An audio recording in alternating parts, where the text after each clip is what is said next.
बनावट अनुदानित खतांचा पुरवठा करणाऱ्यांपासून सावधान।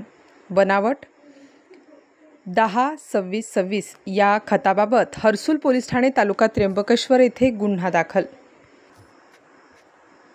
जिल्हा स्तरावर कृषी विकास अधिकारी जिल्हा परिषद यांच्या अध्यक्षतेखाली शासनाने भरारी पथक तयार केले आहेत।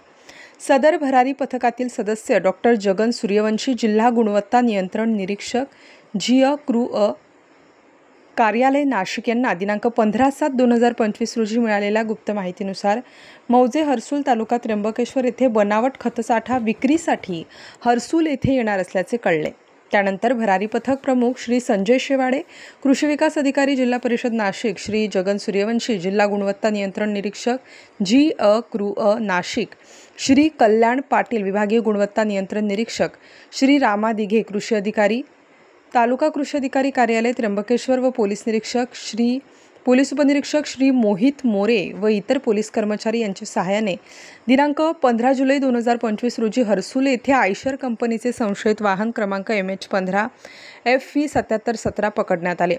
सदर वाहन पोलीस ठाणे हर्सूल येथे नेऊन त्याची तपासणी केल्यानंतर त्यात झुआरी ॲग्रो केमिकल्स लिमिटेड या कंपनीचे 10-26-26 या खताच्या डुप्लिकेट 240 बॅगा आढळून आल्या। सदर खताची अंदाजे किंमत 3.30 लाख रुपये इतकी आहे। सदरील वाहन व जप्त करण्यात आलेले खत असा एकूण 15.30 एवढा मुद्देमाल जप्त करण्यात आलाय। सदर बाबतीत प्राथमिक शहानिशा करून पकडलेल्या खताचा नमुना घेऊन तो प्रयोगशाळेत तपासणीकरिता पाठवण्यात आला आहे।